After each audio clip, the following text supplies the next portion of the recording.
The day my son was taken from me, it wasn't with sirens or police tape. It was quieter. Colder. A woman in a cardigan telling me I didn't look overwhelmed enough to be the parent of a special needs child. I was called unfit. Judged by someone who thought my quiet, autistic son needed saving, from me. They said I didn't cry enough. That I didn't react the right way. But what they didn't see was what happened behind closed doors. The midnight meltdowns. The color-coded food. The way he built entire cities out of Lego, by memory. This isn't just a story about parenting. It's about how a system almost tore us apart. And how love, quiet, stubborn, relentless love, brought us back together. Part 1, The Empty Room. I never imagined a child's room could feel so hauntingly still. Mikey's dinosaur plushies were exactly where he left them, nestled beneath the window like they were waiting for his return. The soft glow of the nightlight painted shadows on the wall, and I caught myself lingering at the door, half expecting to hear his soft humming as he drifted to sleep. But the silence only pressed heavier. That night, I ended up curled on his floor, clutching his favorite stuffed blue octopus, Squish, just to feel closer to him. I hadn't slept well since CPS took him. The visit scheduled for the next day was the only thread keeping me together. When the call from Jordan, Mikey's caseworker, came through, I nearly dropped my phone. "Mr. Williams. You've been approved for a supervised visit with Mikey tomorrow." A visit. Not custody. Not reunification. But I'd take it. I'd take any sliver of hope they offered. Jordan's voice was more compassionate than I expected, a stark contrast to the cold official who had first knocked on my door. She explained that Mikey was staying with a foster family trained to support autistic children. That stung more than I cared to admit, like the world believed I wasn't enough for my own son. Part 2, Supervised Smiles. The next day, I was at the CPS office an hour early, gripping Squish like it was a lifeline. The waiting room was drab, the kind of place where time dragged its feet and hope felt out of place. Then the door opened.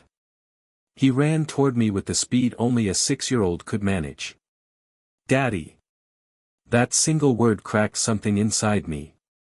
I knelt just in time to catch him in my arms, his face beaming, though his eyes looked sunken and tired. I held him like I was afraid he'd disappear if I blinked. He spoke in rapid bursts about the weird house and the lady who cut sandwiches wrong.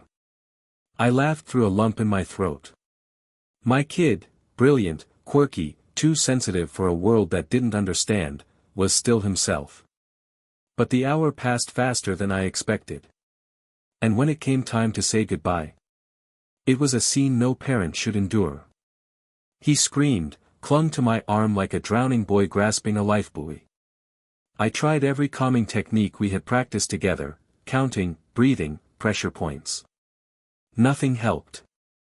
"I want to go home. I want my daddy." Staff members gently tried to pull him away.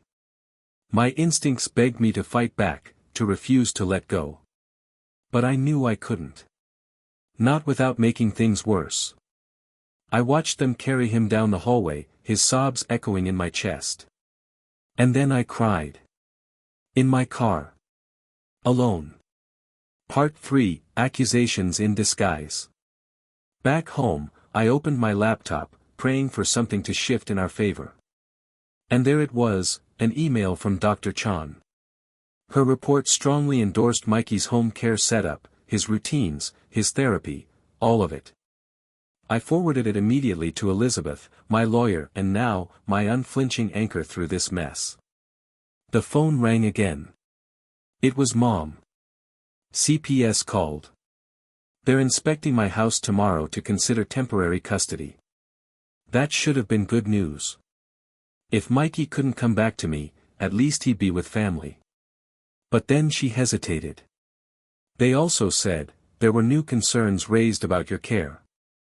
I didn't need a name. I knew. Vanessa. My niece, perfect in every photo, calculated in every move. She was painting me as unstable, using Mikey's autism as a weapon against me. That realization hit me harder than I expected.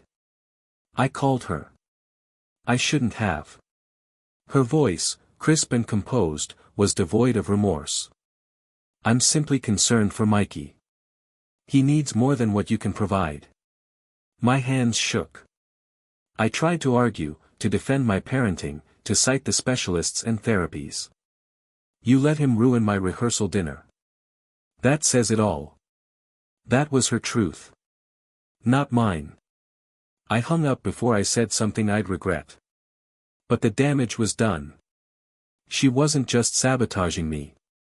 She was building an army of voices against me, carefully curated statements from guests who remembered only what she wanted them to. Part 4, The Rehearsal Dinner Incident. The moment that seemed to echo through every conversation, every court document, and every sideways glance was the night of Vanessa's rehearsal dinner. It had become the keystone in her campaign to discredit me, the night he let his child ruin everything. But nobody ever asked what really happened. Mikey had been overwhelmed from the moment we arrived. Too many people. Too much noise. Too many unfamiliar smells, voices, expectations. He clung to my leg while guests made small talk above his head, treating him like some exotic pet. He was doing his best. I kept redirecting him to his fidget toy, giving him countdowns, taking breaks outside. But during the toasts, someone popped a champagne bottle unexpectedly. It echoed like a gunshot in the room, and that was it. Sensory overload. He dropped to the floor, hands over his ears, kicking, sobbing. Guests stared. Someone whispered something about a tantrum. I scooped him up, carried him out into the garden, cradling him in a rocking rhythm we'd perfected over years. Vanessa came out 10 minutes later. What the hell was that? I tried to explain, to walk her through what he experienced. I told her this wasn't a choice, it was a neurological storm. But she was already pulling out her phone to recheck seating charts and mumbling about distractions. That night, she asked us not to come to the wedding. Politely, but firmly. For Mikey's sake, of course. It wasn't about safety. It was about optics. Part 5, The Therapist and the Truth. When we finally sat down with our CPS-assigned therapist, Dr. Patel, I braced myself for judgment. She surprised me. I've reviewed Mikey's file.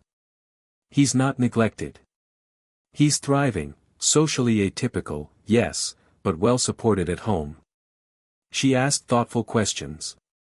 About Mikey's favorite routines, how I prepared meals, how bedtime worked.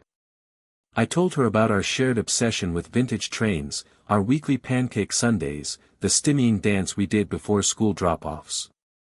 Then I showed her the notebook. Mikey's feelings journal. Something I'd created so he could communicate his emotions with drawings. She flipped through pages. One showed a stick figure crying under rain clouds labeled, "Too many people," another showed the same figure hugging a blue octopus. Squish. Dr. Patel looked up with tears in her eyes. Do you know how rare it is to see this kind of emotional literacy in children like Mikey? I didn't. She closed the book carefully. You didn't fail your son. Someone just decided to misunderstand him, and you. Part 6, The Family Confrontation. A week later, I walked into my mother's living room to find nearly the entire extended family waiting, Vanessa included. It had been billed as a concerned family discussion, but it felt more like an intervention staged against me. Vanessa led the conversation. Calm, poised, bullet points prepared. We just think Mikey needs a more stable environment. I asked what they meant by stable. No one gave a clear answer. They fumbled phrases like more resources and more normalcy. My cousin Steve mentioned something about rigid parenting, though he hadn't seen us in months. I pulled out the photos. The photos of Mikey's room, his carefully labeled sensory shelves, the weekly therapy reports, the meal charts. I showed them the feelings journal. For a moment, the room went silent. Then my sister, Vanessa's younger sibling, spoke up. You know what? I've babysat Mikey. He's not broken. He's brilliant. You all just don't get him. The tide turned slightly after that. But it didn't matter. I wasn't looking for consensus. I wanted truth on record. And I had it now. Part 7, The Verdict. 2 weeks after our final hearing, Jordan called me. We're recommending reunification. Effective immediately. My knees gave out. I was sitting, but somehow still fell. The conditions were clear: weekly check-ins, continued therapy, parenting support, but Mikey was coming home. I drove to the foster home with Squish on the passenger seat. I wasn't nervous. I was ready. He was waiting on the porch. The second he saw me, he lit up like sunrise. Daddy! He ran. I caught him midair. Back home, he ran from room to room, touching everything like he was making sure it was still real. When he found Squish's twin in his bed, he turned and whispered. I missed you. Both of you. That night, I watched him sleep, one arm around Squish, the other around me. And in that moment, I realized I had done it. I had raised my son right, not by teaching him how to fit in, but by building a world where he didn't have to. Part 8, Rebuilding from the Ashes. Reunification didn't feel like the end.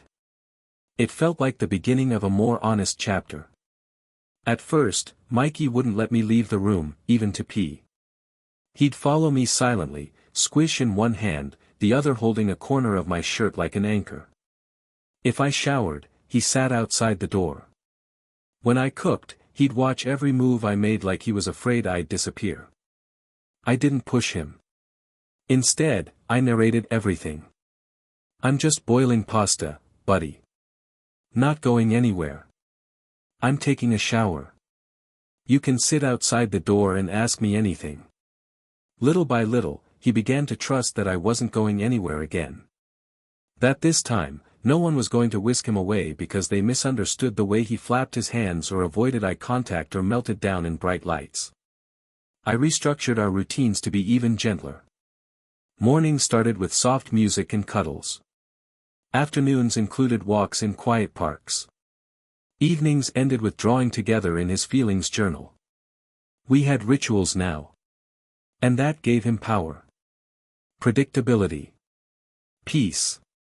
And it gave me something I hadn't felt in months: certainty. Sparkles Part 9, The Apology That Never Came. I would love to tell you that Vanessa apologized. That she sat me down, maybe over coffee, and said, I'm sorry. I overstepped. I tried to fix what wasn't broken. But that never happened. She texted once, something brief like, glad Mikey's back home. Hope all's well. I didn't respond. Not out of anger. Just closure. Some people never admit they were wrong. Not because they're evil, but because doing so would shake the very identity they've built around themselves. Vanessa needed to believe she was the helper, the fixer, the one who intervened when nobody else did. To admit she'd misread everything would unravel too much. So I let it go. That's what therapy taught me: not every battle needs a resolution. Some just need distance. Sparkles Part 10, Fatherhood Reimagined. Being a dad to Mikey wasn't what I imagined when I first saw that positive test strip. I thought it would be baseball games and Nerf guns, Star Wars marathons and school plays. Instead, it was noise-canceling headphones and laminated emotion cards. It was whispering, "You're safe, you're safe, you're safe," through locked doors. It was showing up to every IEP meeting with data sheets and 3-ring binders and refusing to be brushed aside by school staff. But it was also the time he built a replica of our neighborhood in Minecraft, complete with his favorite trees.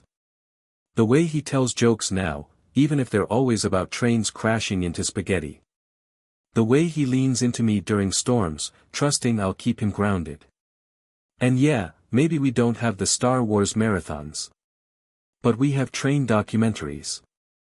And honestly, his commentary is better than anything George Lucas ever wrote. Sparkles Part 11, The Letter. 6 months after Mikey came home, he wrote me a note. It was folded into a triangle, slipped into my lunch bag like some reverse parent-teacher letter. Written in orange crayon, it simply said, "Dear Dad, thank you for choosing me again." I don't remember crying. I just remember sitting there, fingers curled around the paper, and feeling this aching, beautiful thing crack open in my chest. Because that's what it was. I didn't rescue Mikey. He wasn't lost. He wasn't broken. He didn't need saving. But I chose him. Over convenience. Over comfort. Over silence. I chose to listen. To stay. To fight when others wouldn't. And he saw that. And he remembered. Sparkles Part 12, The World Beyond Us. People still don't always get it. Strangers side-eye when he flaps at the grocery store. Teachers sometimes label him difficult when he doesn't respond on cue. Even well-meaning parents have asked things like, "Do you think he'll ever be normal?" And I smile. I've practiced the answer by now. He already is. You just haven't updated your definition yet. Because Mikey isn't defective. He's different. And difference isn't a problem to solve, it's a reality to understand. I used to wish the world would soften for him. Now I teach him how to hold his softness like armor. How to protect it without shame. How to grow up unafraid of who he is, even if the world doesn't applaud it. Final part, the moment I knew. You asked when I realized I raised my kid right. It wasn't during the hearings. Or the reunification. Or even when he came home. It was weeks later. We were in the park, and a much younger boy tripped and started crying. His mother rushed over, flustered, trying to comfort him. Mikey watched quietly. Then walked over, knelt down beside the boy, and pulled Squish out of his backpack. "This helps me when I feel too much," he said. "You can borrow him." And then he stood up, walked back to me, and whispered, "We'll get another Squish. That one's helping now." That was the moment.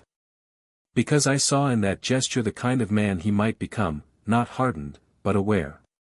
Not loud, but kind. Not typical, but whole. That's when I knew. I didn't just raise my kid right. I raised a human being I'd be honored to know.